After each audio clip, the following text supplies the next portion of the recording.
राधे राधे सभी भक्तों को यह संवाद श्रीमद् भागवतम के 10वें स्कंद से लिया गया है और इसमें यह बताया गया है कि गोपियों और कृष्ण के बीच का संवाद क्या है और कैसे भगवान गोपियों से मिलते हैं और गोपियों के संग रासलीला करते हैं। गोपियां भगवान की सर्वश्रेष्ठ भक्त और कृष्ण की शक्तियां हैं। हमें उन्हें साधारण स्त्रियों की तरह कभी नहीं समझना चाहिए। अब हम देखेंगे कि संवाद क्या है। लिए चलते हैं। कृष्ण गोपियों के पास लौटते हैं। जब भगवान कृष्ण अंततः एकत्रित गोपियों के बीच पुनः प्रकट हुए तो वे अत्यंत सुंदर लग रहे थे, बिल्कुल सभी प्रकार के ऐश्वर्यों से युक्त व्यक्ति के अनुरूप। ब्रह्म संहिता में कहा गया है, आनंद चिन्मय रस प्रतिभाविता भी। कृष्ण अकेले विशेष रूप से सुंदर नहीं है, लेकिन जब उनकी ऊर्जा, विशेष रूप से उनकी आनंद ऊर्जा, जिसका प्रतिनिधित्व राधा रानी करती है, विस्तारित होती है तो वे अत्यंत भव्य लगते हैं। पूर्णता की मायावादी अवधारणा शक्तिहीन एक परम सत्य, अपर्याप्त ज्ञान के कारण है। वास्तव में उनकी विभिन्न शक्तियों के प्रदर्शन के बाहर परम सत्य पूर्ण नहीं है। आनंद चिन्मयरस का अर्थ है कि उनका शरीर शाश्वत आनंद और ज्ञान का एक पारलौकिक रूप है। कृष्ण सदैव विभिन्न शक्तियों से घिरे रहते हैं और इसीलिए वे पूर्ण और सुंदर हैं। ब्रह्म संहिता और स्कंद पुराण से हमें ज्ञात होता है कि कृष्ण सदैव हजारों सौभाग्य की देवियों से घिरे रहते हैं। गोपियां सभी सौभाग्य की देवियां हैं और कृष्ण ने यमुना तट पर उनका हाथ थाम लिया था। स्कंद पुराण में कहा गया है कि हजारों गोपियों में से 16,000 प्रमुख है। उन 16,000 गोपियों में से 108 विशेष रूप से प्रमुख है। इन 108 गोपियों में से 8 और भी प्रमुख है।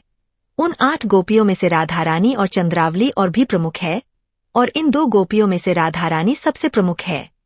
जब कृष्ण यमुना नदी के किनारे वन में प्रवेश कर रहे थे तो चांदनी ने चारों ओर के अंधकार को दूर कर दिया था। ऋतु के कारण कुंद और कदम जैसे फूल खिले हुए थे और एक मंद मंद हवा उनकी सुगंध लेकर बह रही थी। उस सुगंध के कारण मधुमक्खियां भी उस सुगंध को शहद समझकर हवा में उड़ रही थीं। गोपियों ने कोमल रेत को समतल करके और उस पर वस्त्र बिछाकर कृष्ण के लिए एक आसन बनाया। वहां एकत्रित गोपियां प्रायः सभी वेदों की अनुयायी थीं। अपने पूर्वजन्मों में भगवान रामचंद्र के अवतरण के समय वे वैदिक विद्वान थीं और दाम्पत्य प्रेम में भगवान रामचंद्र का सानिध्य चाहती थीं। रामचंद्र ने उन्हें वरदान दिया था कि वे भगवान कृष्ण के अवतरण के समय उपस्थित रहेंगी और भगवान उनकी मनोकामनाएं पूर्ण करेंगे। कृष्ण के अवतरण के समय वैदिक विद्वानों ने वृंदावन में गोपियों के रूप में जन्म लिया। युवा गोपियों के रूप में उन्हें अपने पूर्वजन्म की कामना की पूर्ति हेतु कृष्ण का सानिध्य प्राप्त हुआ। उनकी पूर्ण कामना की चरम प्राप्ति हो गई और वे इतनी प्रसन्न थीं कि उन्हें और कुछ चाहने की आवश्यकता नहीं थी। भगवद गीता में इसकी पुष्टि होती है, यदि कोई भगवान को प्राप्त कर लेता है तो उसे किसी भी वस्तु की इच्छा नहीं रहती। जब गोपियां कृष्ण के साथ थीं तो न केवल उनके सारे दुख बल्कि कृष्ण की अनुपस्थिति में उनका विलाप भी दूर हो गया। उन्हें लगा कि उनकी कोई भी इच्छा पूरी नहीं हो रही है। कृष्ण के सान्निध्य में पूर्णतः तृप्त होकर उन्होंने अपने वस्त्र भूमि पर बिछा दिए।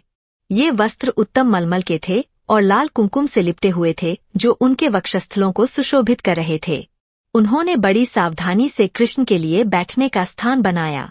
कृष्ण उनके प्राण और आत्मा थे और उन्होंने उनके लिए एक अत्यंत आरामदायक आसन बनाया। गोपियों के बीच आसन पर विराजमान होकर कृष्ण और भी अधिक सुंदर हो गए।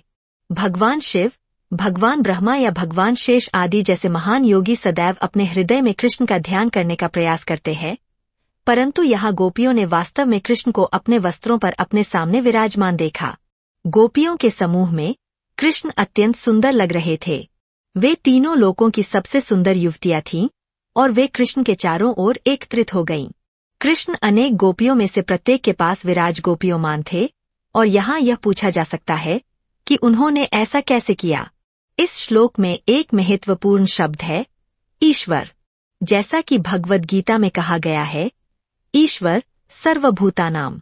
ईश्वर का तात्पर्य परमेश्वर से है जो प्रत्येक के हृदय में विराजमान परमात्मा है। कृष्ण ने गोपियों के साथ इस सभा में परमात्मा के रूप में विस्तार की इस शक्ति को भी प्रकट किया। कृष्ण प्रत्येक गोपी के पास बैठे थे, अन्य गोपियों द्वारा अदृश्य। कृष्ण गोपियों के प्रति इतने दयालु थे कि योगिक ध्यान में उनकी प्रशंसा करने के लिए उनके हृदय में बैठने के बजाय वे स्वयं उनके पास विराजमान हो गए। बाहर विराजमान होकर उन्होंने गोपियों पर जो समस्त सृष्टि की विशिष्ट सुंदरियां थीं, विशेष कृपा की। अपने परम प्रिय भगवान को पाकर गोपियां अपनी भौहें हिलाकर, मुस्कुराकर और अपने क्रोध को दबाकर उन्हें प्रसन्न करने लगीं।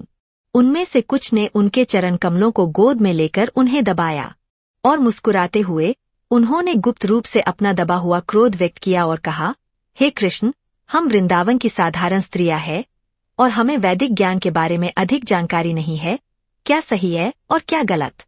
इसलिए हम आपसे एक प्रश्न पूछती है और चूंकि आप अत्यंत विद्वान हैं, आप इसका उचित उत्तर दे सकते हैं। प्रेमियों के बीच व्यवहार में हम पाते हैं कि पुरुषों के 3 वर्ग होते हैं। एक वर्ग केवल ग्रहण करता है, दूसरा वर्ग अनुकूल प्रतिक्रिया देता है, भले ही प्रेमी बहुत विपरीत हो, और तीसरा वर्ग प्रेम के व्यवहार में न तो विपरीत कार्य करता है और न ही अनुकूल उत्तर देता है। तो इन 3 वर्गों में से आप किसे पसंद करते हैं या किसे आप ईमानदार कहते हैं? उत्तर में कृष्ण ने कहा, मेरे प्रिय मित्रों, जो लोग दूसरे पक्ष के प्रेमपूर्ण व्यवहार का केवल प्रतिदान करते हैं, वे व्यापारियों के समान हैं। वे प्रेमपूर्ण संबंधों में उतना ही देते हैं जितना उन्हें दूसरे पक्ष से मिलता है। व्यावहारिक रूप से प्रेम का कोई प्रश्न ही नहीं है। यह केवल स्वार्थी या आत्म केंद्रित व्यापारिक व्यवहार है। यहाँ तक कि वे लोग भी जिनमें प्रेम का लेशमात्र भी भाव नहीं है, इन व्यापारियों से श्रेष्ठ है। प्रथम श्रेणी से श्रेष्ठ पुरुषों का दूसरा वर्ग है, जो विपरीत पक्ष के विरोध के बावजूद प्रेम करते हैं। ऐसा निष्कपट प्रेम तब देखा जा सकता है जब पिता और माता अपने बच्चों की उपेक्षा के बावजूद उनसे प्रेम करते हैं। तीसरा वर्ग न तो प्रतिदान करता है और न ही उपेक्षा करता है। इन्हें आगे 2 श्रेणियों में विभाजित किया जा सकता है। एक में आत्मसंतुष्ट लोग शामिल हैं, जिन्हें किसी के प्रेम की आवश्यकता नहीं होती। उन्हें आत्माराम कहा जाता है, जिसका अर्थ है कि वे भगवान के विचार में लीन रहते हैं और इसलिए उन्हें इस बात की परवाह नहीं होती कि कोई उनसे प्रेम करता है या नहीं। लेकिन एक अन्य वर्ग में कृतघ्न पुरुष शामिल हैं। उन्हें कठोर कहा जाता है। इस वर्ग के पुरुष श्रेष्ठ व्यक्तियों के विरुद्ध विद्रोह करते हैं। उदाहरण के लिए, एक पुत्र अपने स्नेही माता पिता से सभी प्रकार की चीजें प्राप्त करने के बावजूद कठोर हो सकता है और बदले में कुछ नहीं देता। इस वर्ग के लोगों को सामान्यतः गुरुद्रोह कहा जाता है, जिसका अर्थ है कि वे माता पिता या गुरु से अनुग्रह प्राप्त करते हैं, फिर भी उनकी उपेक्षा करते हैं। कृष्ण ने गोपियों के प्रश्नों का अप्रत्यक्ष रूप से उत्तर दिया, यहाँ तक कि उन प्रश्नों का भी जिनका तात्पर्य यह था कि कृष्ण ने उनके साथ उचित व्यवहार नहीं किया। उत्तर में कृष्ण ने कहा कि वे पूर्ण पुरुषोत्तम भगवान होने के नाते आत्मसंतुष्ट है। उन्हें किसी के प्रेम की आवश्यकता नहीं है, लेकिन साथ ही उन्होंने यह भी कहा कि वे कृतघ्न नहीं हैं। कृष्ण गोपियों का संवाद आपके लिए और हमारे लिए दोनों के लिए बहुत ही जरूरी है, क्योंकि इस भौतिक जीवन में हम हर चीज को वास्तविकता नहीं समझते। हम देखते हैं कि भगवान कृष्ण किस तरह अपने शरणागत भक्तों का निर्वाह करते हैं और किस तरह है वह अपने भक्तों की रक्षा करते हैं और किस तरह अपने भक्तों का ऋण उतारने हैं। इससे हमें सीख मिलती है कि हमें भगवान की सेवा सदैव करनी चाहिए और भगवान की सेवा को अपने जीवन में लगाना चाहिए। इस दुर्लभ मानव जीवन को भगवान की सेवा में लगाना चाहिए। अपना कमेंट करके आप इस वीडियो के अंत में जरूर बताइए कि आप कैसे भगवान की सेवा करते हैं। राधे राधे।